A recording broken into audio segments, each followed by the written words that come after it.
देखिए आज क्वेश्चन कर रहे हैं NCERT maths class 6 page number 16 से इसका 5th नंबर। बच्चे देखो 5th क्वेश्चन है बेटा, इन फिगर 2.6 नेम, आपने नेमिंग करनी है। ठीक है, आपको 4 पार्ट में दिया हुआ है। First part is 5 points. ये वाला फिगर बच्चे आपने इसको करने के लिए यूज करना है 2.6। This is the figure 2.6। यहां पर आपको इसके 5 पॉइंट्स बताने ए पार्ट में। 5 पॉइंट बेटा इसके ऊपर जो जो डॉट लगे हुए हैं ना वही आपके पॉइंट्स हैं इसके, जैसे कि डी ई ओ सी और बी सी। ठीक है, सो यहाँ पे मैंने इसके फर्स्ट पार्ट में लिख दिया है 5 पॉइंट्स जो आपसे पूछे थे। वो पॉइंट्स हैं आपके पास डी ई ओ सी बी। ठीक है, आप कुछ भी लिख सकते हो, पहले ओ लिख सकते हैं, बी सी, मतलब कैसे भी लिख सकते हैं आप। ठीक है, ऐसा नहीं है कि यहीं से स्टार्ट करेंगे या यहाँ से, कहीं से भी लिख सकते हैं जो भी पॉइंट्स आपको दिए हुए हैं। राइट, अगला देखिए, अ लाइन। लाइन दी है बेटा, देखो अगर आप इस लाइन को, ये है आपका पॉइंट, ये है आपका पॉइंट, अगर दोनों पॉइंट्स को मिला देते हैं तो एक लाइन बन जाती है। ठीक है, अगला देखो, डी से लेकर अगर ओ तक आगे बढ़ा देती हूँ, इसमें पॉइंट बी नहीं बनाते, ई नहीं बनाते, तो ठीक है, ओ डी से लेकर ओ तक एक लाइन हो जाएगी, या फिर इसको आप ओ डी कह लो।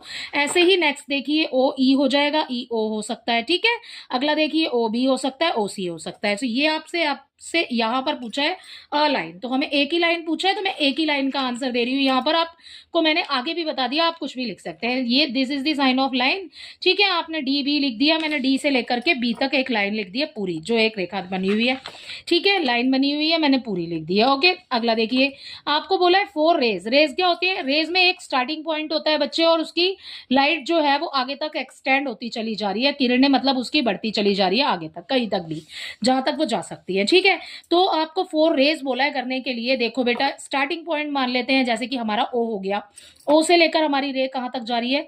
बी तक जा रही है। ठीक है, एंड आगे एक्सटेंड हो रही है। ठीक है, उसके बाद देखो, ओ से लेकर डी तक आ रही है और आगे एक्सटेंड हो रही है, ओ से लेकर ई तक आ रही है, आगे एक्सटेंड हो रही है, ओ से लेकर सी तक जा रही है एंड एक्सटेंड हो रही है आगे तक। ठीक है, अगला देखिए, यहाँ पर 4 रेज बेटा मैंने आपको बता दिया, तो नाम आपने इसी तरीके से लिखना है, ओ बी ओ सी ओ ई ओ डी।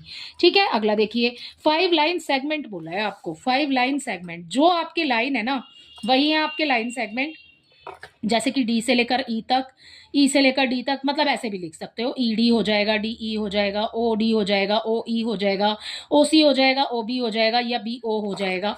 ठीक है, सो लेकिन लाइन का आपने साइन का ध्यान रखना है कि आपने ये बनाना है इसके ऊपर, तभी क्लियर होगा कि ये लाइन है या लाइन सेगमेंट है। ठीक है, यहाँ पर भी आ जाएगा। ओके, सो इसी के साथ आपका ये वाला क्वेश्चन कंप्लीट होता है।